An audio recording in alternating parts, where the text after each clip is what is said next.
What's going on, guys? Welcome back to the channel. Now today I have a pretty exciting video, and we finally got a remake of the Hypervenom Phantom 1. Now for me, this was actually my second high-end boot that I ever got. My first one was the Predator LZ2 SL, so this is the second. And so when I saw that they were going to remake them, I kind of just wanted to get them just because, just really good memories of this boot. And the Hypervenom one honestly just wasn't the best performer. Like, they had some issues. The upper would overstretch, they would lack responsiveness, they would be really fragile, like they would break really easily. Like they would rip and stuff like that. And so it wasn't the best. But what you got from it is just that it was super comfortable. It just molded to the shape of your foot. It was such a unique sensation in my opinion, and it was just amazing in terms of comfortability. But here we have the box, Hypervenom. It says right there. You guys can see the tag right here. And it's just an all black box with Hypervenom. Open it up. We do have the string bag here that is basically like the original string bag. You guys can see right there. The skull with cross and then Hypervenom. And actually I do have the original string bag from like the first launch colorway of the Hypervenom 1. So basically the exact same. The only difference really is the color. This one's lighter, which is the original. This one's a lot darker, but they have like the grip pattern and everything there, so that's pretty cool that they did. Um, you know, kind of did those details. But yeah, here we have the string bag. Here we have the boots, and yeah, here they are in the original launch colorway. And like I said, I actually did have, I actually still do have this launch colorway. I'll show you guys real quickly. Right here, this is the original one, and this is the new one. But yeah, pretty cool that they remade them. Obviously there are some differences which I'm going to talk about today, but for the most part they did a really good job of like remaking the boot. All right, so here we have it. The Nike Hypervenom Phantom Regen is what they're calling it, and it's like a reimagination, I believe. And they did a really nice job of like trying to keep the same OG like upper, and like the fit and feel. Everything is basically the same. The only thing that they changed is the sole plate, the heel a little bit, and like the structure of the upper. So I guess we'll start off with the upper. The upper still is Nike skin, so they still use the original Nike skin, and for the most part, it feels pretty good. It is, pretty soft. It feels a little bit more structured, which is I think good, just because the original one, like this one, was just super pliable, and you guys can see this one is very stretched here on the side, just because I do have a wider foot, and they stretch a lot, and then they overstretch, and so after a while, you just get no lockdown, and the fit is kind of sloppy, just because it does overstretch. But this one you guys can see, the shape is basically the same, but this one obviously is just a lot wider just because I have used them. But the upper feels a lot more structured. Like, it's still soft, but it's not as soft as the original straight out of the box. I'm hoping they get softer as you play with them, and yes, I will be playing with mine just because I just want to play with them, and I'll be able to do a play test. But yeah, they don't feel as soft. I believe the structure changed a little bit, so you guys can see right there. There are some cutouts in the liner itself, but for the most part, it's kind of a solid liner, and the liner itself feels slightly thicker compared to the original one. The original one did have, again, the liner right there, but you guys can see it does have a lot more perforations and cuts, and this one just felt a lot thinner. Like, you can feel it in the hand that it does feel slightly thicker, this one, compared to this one. This one does feel pretty much like non-existent.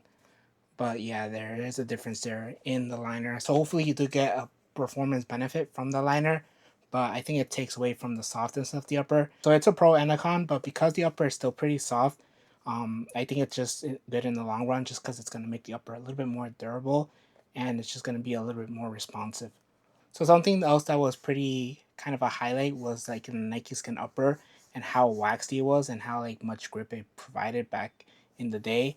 And this time around, it does still feel pretty waxy, but I don't know, maybe just because I'm used to like grip elements and grip knit, it doesn't feel as sticky. It's still pretty waxy, but if I remember, the original one like felt just slightly stickier.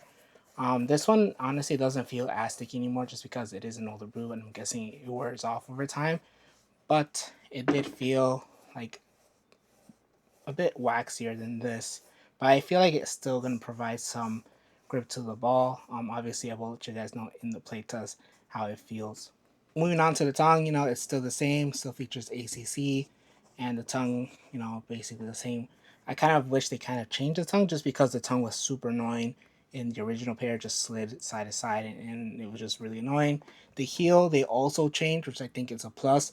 This time it is still a synthetic leather, but has a little bit more texture and more grip to it. You guys can see here the heel, like I said, it is still a synthetic leather, but it's a shiny finish, and so the heel was very slick and slippery, and so sometimes I felt that I did move around in my heel, which is kind of annoying. But this actually feels like a little bit grippier, and it just has some little bit of texture, I think. For the most part, it's the same amount of padding. The Hypervenom one honestly didn't have that much padding, and it's basically the same here. It doesn't really have that much padding in the sides or in the back, but I still think it fit pretty well. So changing the material a little bit here in the heel, I think is a plus, just because it's going to have a better heel lockdown just by the way it feels. And the final thing that they changed is the sole plate. So here we have the sole plate from the Hypervenom 3, the Hyper Reactive sole plate. And I actually really like the sole plate. It's really nice and flexible here in the forefoot, but really stable here in the midfoot. And I feel like this sole plate just matches the upper really nicely, just because the upper is pretty soft and like the sole plate's flexible, so it matches really well. And so I'm actually pretty glad that they used this sole plate and not like a different sole plate. Something else that they did change is the insole. So here, this insole is the insole we found on the Hypervenom Phantom 3. So you guys can see it's slightly thicker, pretty spongy. Here, I'll show you guys real quickly. It was really bad and like just really thin. You guys can see it's just like this like thin piece of foam compared to this one, which is thicker and just a little bit more padding. So this insole is a plus compared to the OG. So those are the changes that they made from the original to the regen. And for the most part, I think it's a plus. The upper is just slightly reinforced, but still has that OG feel, at least in hand. We'll see once in the playtest if they feel the same. The heel was updated, which is a plus, and the sole plate, again, I think this is a better sole plate than what was in the original, so that is also a plus, and the insole is also pretty good. So I think they did a good job. The only thing is that I feel like they took away that softness that kind of like the original Nike skin had, and the ability to stretch and like form to the shape of your foot, which made it super comfortable. All right, so now we'll move on to an on-feet portion, and I'll let you guys know how they fit and feel. All right, guys. So here we have the boots on feet, and they feel pretty good. They're not as soft as the original ones. I think just because they are still new, the upper does take a while to break in, especially since it is a little bit more reinforced with that liner. So I feel like they will get softer, but once you start playing with them, even now, just standing here, they're getting a little bit softer. They feel a little bit better, but they do feel a little snug. But I do have a wider foot. Keep that in mind. And you guys can see there's a little bit of flaring here on the side, but it's not too bad. They still fit me pretty well. And I'm guessing they're just gonna get even softer, and hopefully they mold to the shape of my foot. I will let you guys know in the playtest, like at the end, if they did like get better in terms of the fit. But right now they fit okay. They're not as comfortable as the original one, but they still feel pretty good. The heel actually feels really nice. I actually like that they changed the heel. In terms of sizing, I went true to size and they fit really well. So if you guys are planning to get a pair, go true to size. Alright, so I'll leave you guys with my final thoughts. Alright guys, so overall, I'm happy with the Regen Hypervenom 1. They did a really nice job of just changing a few things just to make the boot overall better. But yeah, that's it for today's video. If you guys did enjoy this video, make sure to leave a like, make sure to subscribe, and hit the bell notification so you're notified for the playtest of this boot. Thank you guys for watching, and I'll catch you guys in the next one.